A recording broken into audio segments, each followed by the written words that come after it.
Yaurana Kaohanui et bienvenue dans Manava, votre émission Info Service. Aujourd'hui, on parle d'une année cruciale dans la scolarité de nos jeunes, la troisième.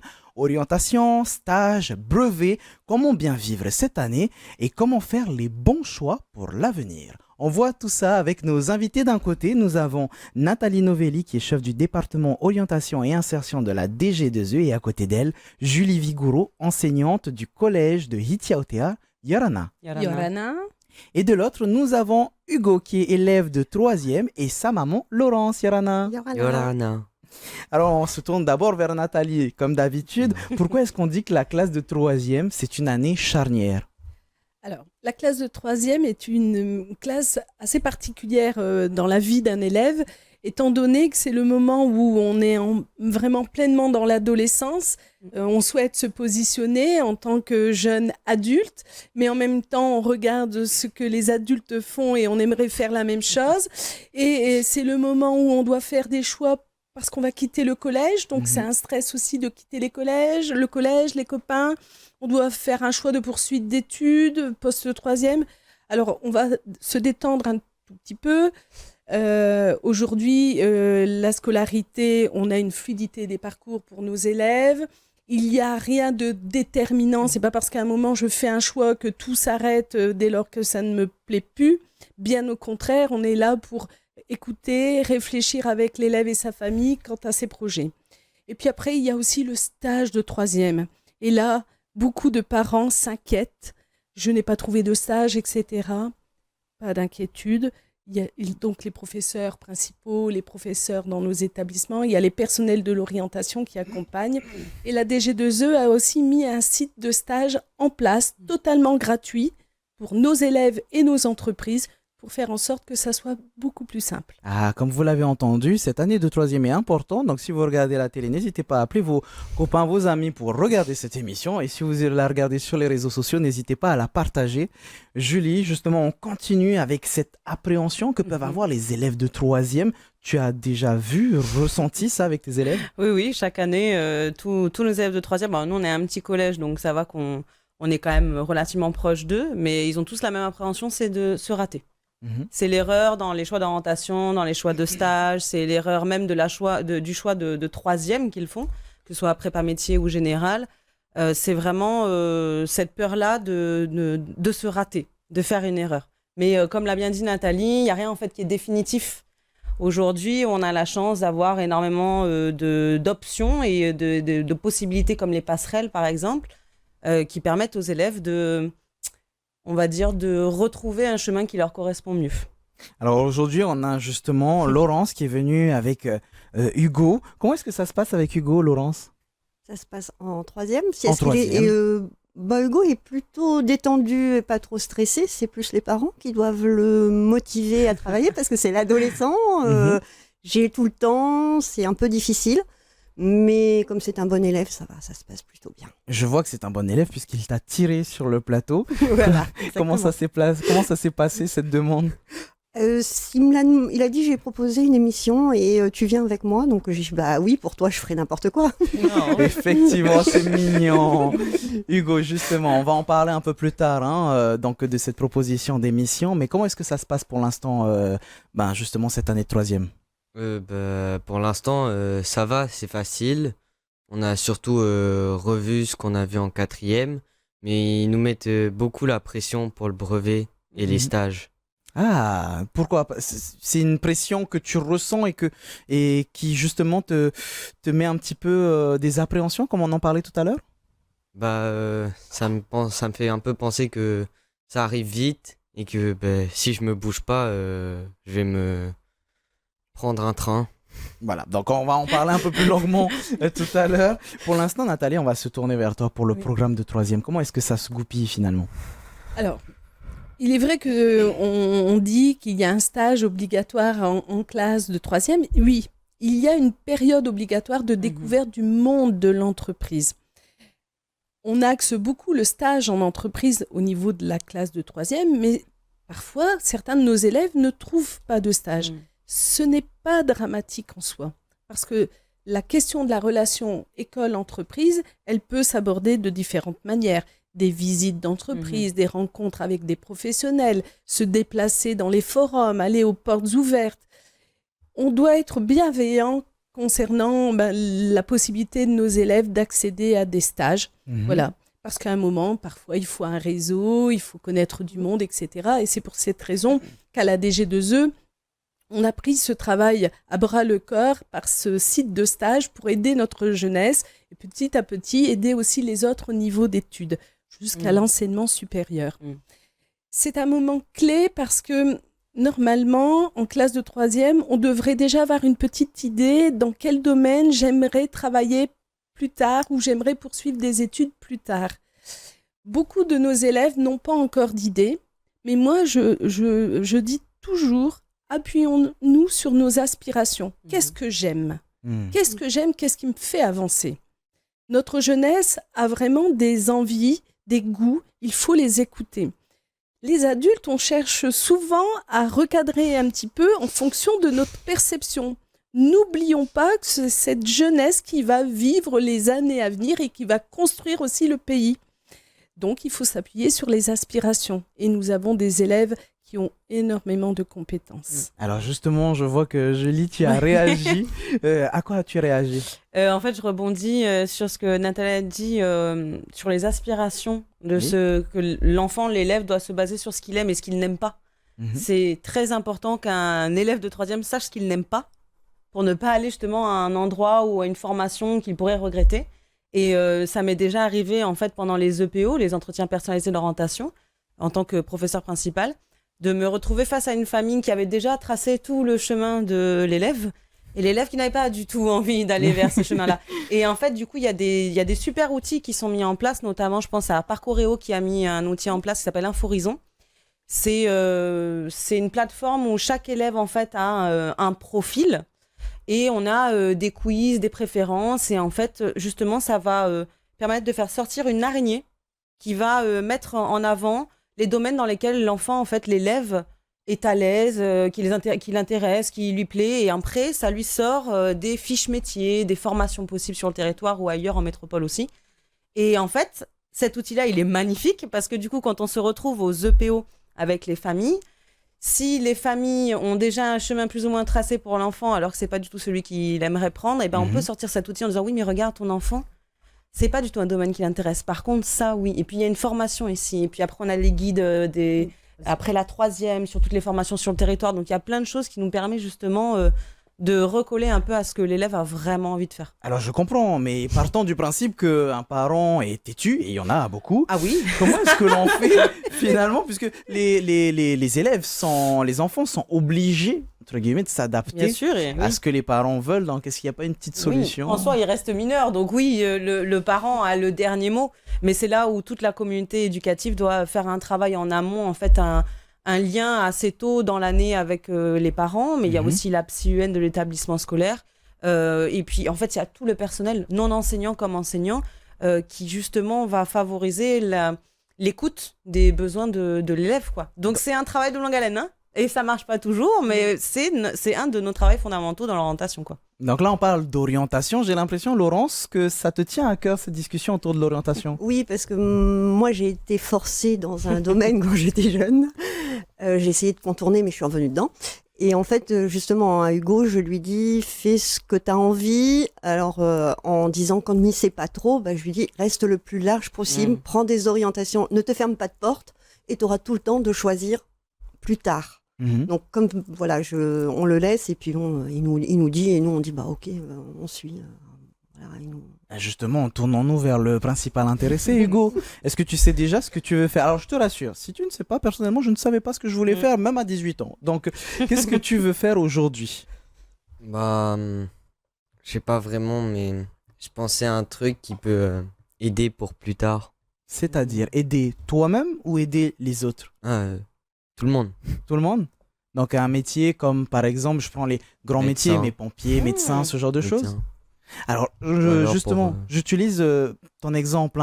Hugo ne sait pas ce qu'il veut faire. Nathalie, est-ce que c'est un cas qui est grave ou au contraire, ça se voit souvent ? Non, c'est pas grave, docteur. Ah. Toté. Non, ce n'est pas grave. Non, bien au contraire, c'est sain de ne pas encore avoir des idées arrêtées ou c'est plutôt même intelligent quand certains élèves se disent j'aime plusieurs domaines, je ne sais pas encore, je vais prendre encore une année pour réfléchir, notamment lorsqu'ils envisagent les poursuites d'études vers les secondes générales et technologiques.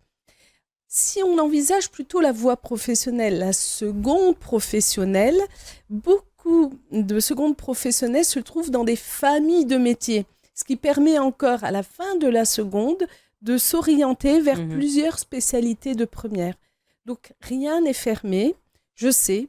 On a connu un système qui était plutôt enfermant. Oui. Depuis 10-15 ans, on est plutôt dans un système qui ouvre les perspectives et notamment l'idée que nous devons tous avoir en tête, c'est de travailler cette orientation tout au long du parcours de l'élève, de la 6e à la terminale.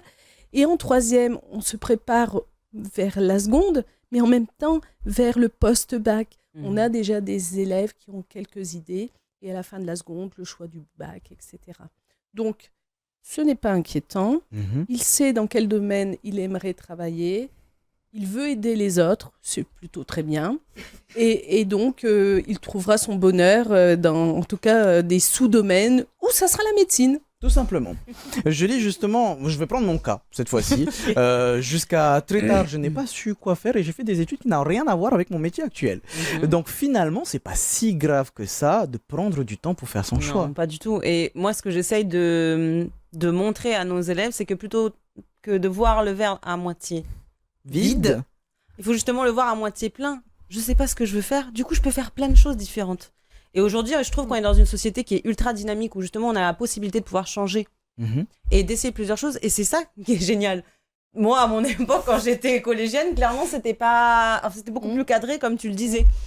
Donc là, c'est cette idée-là de picorer, essayer. En fait, accumuler les expériences pour pouvoir trouver quelque chose qui nous plaît. Au final, c'est le plus important. On passe 80% de notre journée au travail. Donc, il faut quand même que ça nous plaise un minimum. Il vaut mieux papillonner un petit peu et trouver vraiment sa voie au bout d'un moment. Même si ça prend du temps, c'est pas grave, faut la trouver, c'est tout. Comme on dit, quand on aime son métier, finalement, on travaille pas vraiment. Exactement, je suis en vacances tous les jours. Et est-ce que justement, c'est dans ce sens-là que le stage, transition parfaite, permet de pouvoir, toucher un peu tous les domaines et voir ce qui nous intéresse? Oui, alors pareil, les élèves sont ultra inquiets de ne pas trouver le stage qu'ils aimeraient. Alors nous, on a un souci de transport quand même beaucoup dans notre commune, parce que les élèves sont... loin. C'est une très grande commune quand même, mine de rien, les élèves sont assez éparpillés et puis n'ont pas forcément le transport pour pouvoir aller en ville ou même à travaux. Et donc, ils arrivent avec « Oui, moi, je veux aller au palais de justice. Moi, je veux aller faire un stage à l'Assemblée. » C'est super. Sur le papier, c'est génial. En théorie, oui. En pratique, c'est pas forcément possible. Mais au final, je leur dis « Vous savez quoi ? Le but, c'est de trouver un stage. Ça va vous permettre de confirmer ou d'infirmer.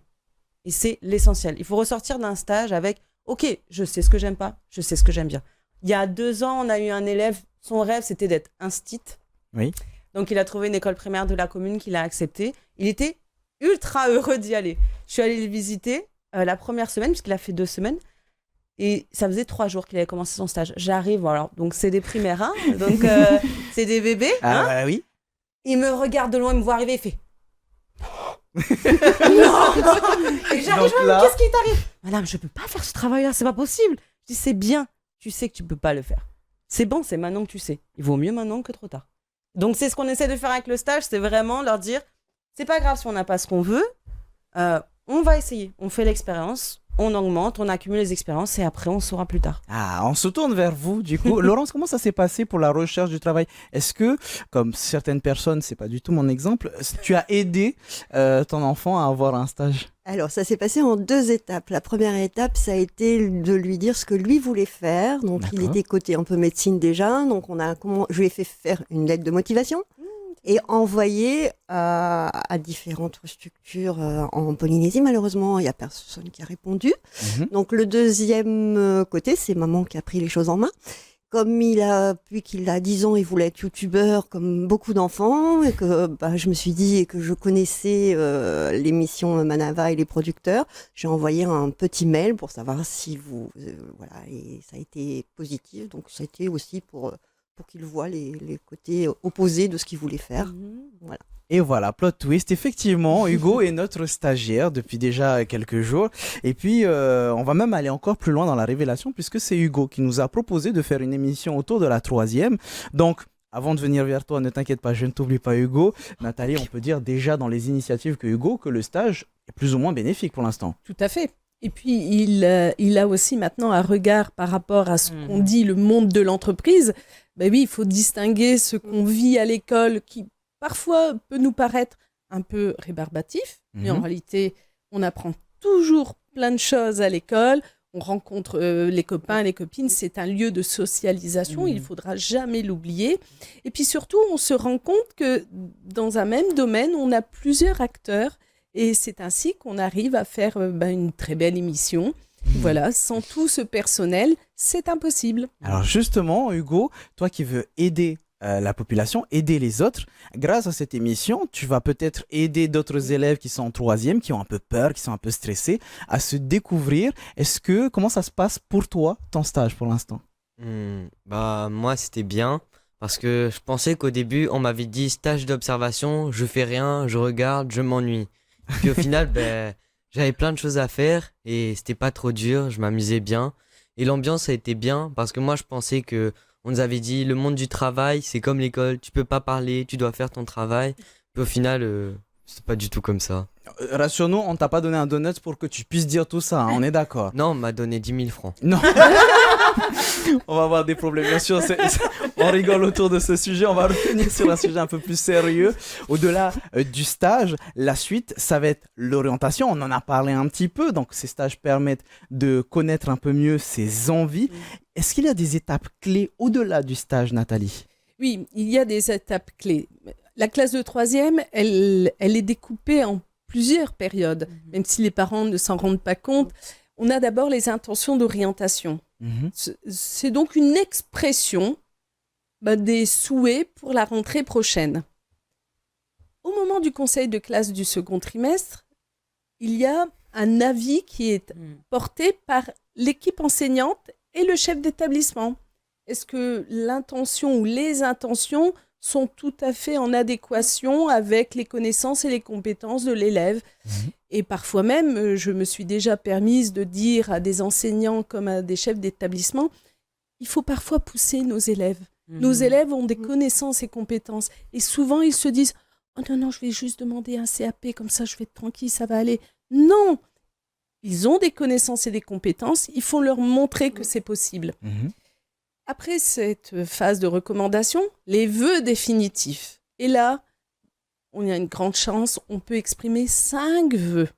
Donc, on peut prendre le temps. Entre-temps, il y a les entretiens d'orientation, oui. Comme le précisait Julie. Et puis, il y a toujours ce temps d'échange avec les psychologues de l'éducation, donc les psy-EDO, comme on dit, le CIO. Donc ça, c'est dans les établissements publics.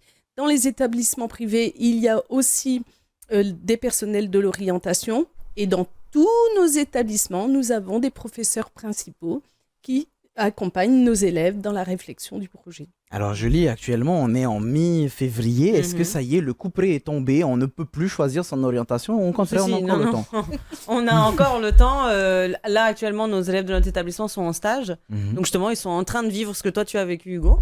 Et au retour justement on voit ce qu'il en est, si ça a infirmé ou confirmé des choses. Et on est à peine dans la moitié du 2e trimestre. Donc, c'est qu'à la fin de ce trimestre-là qu'on aura le conseil de classe où justement, il y aura les premières intentions qui sont posées. Donc, on a le temps. On a encore le temps. Bien que pour nos élèves, ils commencent à compter les mois. Madame, dans 4 mois, on n'est plus là. C'est fini le collège. Donc, ils paniquent un peu, mais en vérité, on a encore le temps. Tout le changement dont vous avez parlé en début d'émission, ça met un petit peu de pression. Mais il y a aussi le fameux brevet. Premier diplôme, si je ne m'abuse, premier diplôme que l'on a quand on est à l'école. Comment est-ce qu'on fait pour pouvoir s'adapter à ce DNB? Alors moi, je vais être très pragmatique. On fait très simple avec mes collègues professeurs principaux. On met en place en fait des des séances de méthodologie où justement on leur apprend à faire des fiches de révision. Bon, mes collègues professeurs le font aussi. Ils seront très utiles d'ailleurs pour le lycée. Oui, complètement. C'est ce que je leur dis. Ne jetez jamais vos fiches de révision. Oui, Ne jette jamais tes fiches de révision parce qu'elles te serviront au lycée, peu importe les matières. Donc on essaye de les structurer. On essaye de leur apporter une méthodologie, de les structurer. Après, on travaille beaucoup sur la confiance en soi. Quand même, le principe de honte aussi, la notion de honte, on essaie vraiment de travailler là-dessus parce que sinon ils s'éparpillent un peu, c'est des adolescents, c'est normal. C'est normal. Voilà. Nathalie, d'autres conseils pour ce DNB qui va approcher à grands pas? Comme l'a dit Julie, il y a les fiches, la méthodologie, parce que nous avons aussi des élèves qui parfois pensent connaître les notions. J'ai lu 1 ou 2 fois, j'ai écouté, on a les cours, on a des élèves qui retiennent très facilement et d'autres pas du tout. Il faut comprendre déjà ce que nous avons écrit pour justement mieux appréhender les questions et se positionner par rapport à un QCM ou une question un petit peu plus élaborée. Il faut juste les rassurer. Les connaissances, ils les ont. Ils ne seraient pas en classe de 3e. Sinon, oui. On est d'accord là-dessus. Oui, on peut avoir des faiblesses dans certaines disciplines. Et alors, c'est pas ça qui va nous perturber tout notre parcours. En revanche, il faut oser demander de l'aide à ses professeurs. Pas avoir honte. Pas avoir honte. Il n'y a aucune honte. Bien au contraire, les professeurs sont là pour aider. Et parfois, ils ne savent pas comment aider si l'élève ne s'exprime pas. Donc, c'est le travail que Julie fait avec ses élèves et puis ses collègues. Là, on est dans cette étape du bien-être à l'école. Et si je reprends une enquête que nous avions menée avec l'ISPF et l'INED, le collège et moi, 80% de nos élèves sont heureux au collège. Donc, ça veut bien dire que ça apporte à nos élèves. Simplement, parfois, on n'aime pas telle ou telle discipline. Ce n'est pas grave. Oui. Il faut aller de l'avant. Il faut se dire que c'est nécessaire. Les mathématiques, l'histoire, etc., tout est important. Il faut connaître son histoire, il faut connaître son pays. C'est important aussi. Hugo, justement, tu es stressé? Le brevet approche dans pas longtemps? Pour l'instant, non. Parce que je sais pas vraiment qu'est-ce que ça va être. Mais je sais qu'en fin de mars, on a le DNB blanc. Et c'est un peu comme le brevet. C'est juste que c'est pas vraiment noté. Et on verra un peu ce que c'est le brevet. Et là, soit ça va soulager, soit ça va me mettre en gros stress parce que c'est plus dur que ce que je pensais. Comment tu te prépares justement? Tu révises? Au moins tu révises, tu fais des fiches comme on disait tout à l'heure? Je ne fais pas de fiches. Aïe, aïe, aïe, Ce que je fais, c'est que lorsqu'il y a des évaluations de connaissances et pas de logique, je prends le cours, je prends toute la leçon, je prends une seule feuille et je réécris toute la leçon sur une seule feuille. Ça va, maman? Tu trouves que c'est une fiche en soi qu'il fait Oui, et tu l'accompagnes? Oui, il synthétise. En fait, c'est une des méthodes qu'on lui a appris. Bon, comme j'ai fait des études supérieures faciles, donc je lui dis apprends les méthodes parce qu'il a des grosses facilités, mais justement, lui, il se repose sur ses facilités. Donc et je lui dis attends, après la 3e, c'est plus tout à fait la même chose. Puis après, il y a si tu veux aller plus loin, donc apprends à travailler quand tu as les facilités. Alors, il trouve que c'est inutile puisqu'il retient assez facilement. Mais moi, je lui dis, quand tu auras la méthode de travail, après, quand ça deviendra compliqué, tu vas pas te prendre une grande claque, tu sauras déjà travailler. Bien sûr. Donc, je lui ai appris à travailler. On ne comprend pas toujours pourquoi, mais voilà. Alors, je vois que Hugo, on le voit, on l'entend, Hugo a quelques facilités, mais j'ai aussi l'impression que tu l'accompagnes beaucoup, que tu es souvent là pour lui. Quel conseil tu pourrais donner aux parents pour accompagner son enfant? Moi, ce que j'avais fait beaucoup, c'est que j'avais laissé beaucoup d'autonomie à Hugo depuis qu'il est tout petit. Donc, depuis le CM1, il fait ses devoirs tout seul et je contrôle. Et j'ai toujours été là s'il avait des questions. C'est-à-dire que je l'ai laissé prendre en main sa scolarité. Et je pense que c'est ça, on est souvent derrière, il faut faire tes devoirs. Enfin, voilà. Alors que moi, j'aurais dit, non, c'est pour vous. Faites vos devoirs. Si vous ne comprenez pas, maman peut vous aider. Alors après, oui, c'est vrai qu'on peut aider assez facilement. Mais c'était essayer de leur donner l'autonomie et de s'impliquer, eux, dans la scolarité et pas faire parce qu'il faut avoir des bonnes notes pour les parents, à faire, voilà. Bon, je lui dis quand même qu'il doit avoir des bonnes notes, mais voilà. mais tu es toujours dans l'accompagnement. Julie, Julie, très rapidement aussi, en une petite minute, des conseils à donner aux parents? Aux parents, être présent, être présent un maximum. Le lien famille-école est très important, surtout dans cette année charnière de troisième où l'enfant a souvent peur de ce qui va arriver. C'est vraiment être présent et laissez-les s'ouvrir, laissez-les choisir, laissez-les se tromper, les accompagner au maximum. Il faut guider, mais il ne faut pas faire à la place d'eux, vraiment. Nathalie, il nous reste 30 petites secondes. Je vais juste dire papa, maman, tonton, tata. Accompagnez-nous dans justement le parcours de vos enfants. Soyez présents.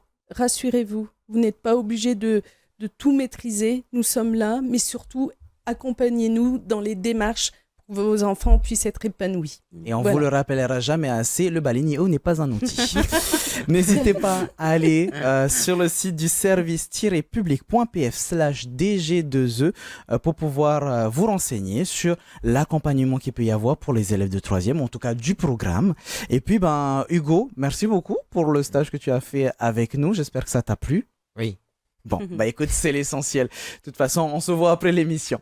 Merci beaucoup de nous avoir suivis. Nous, on se retrouve demain 17h. En attendant, bonne soirée sur TNTV avec votre VATT à 18h. Maururu ito tatou farerir a trahoma farheana.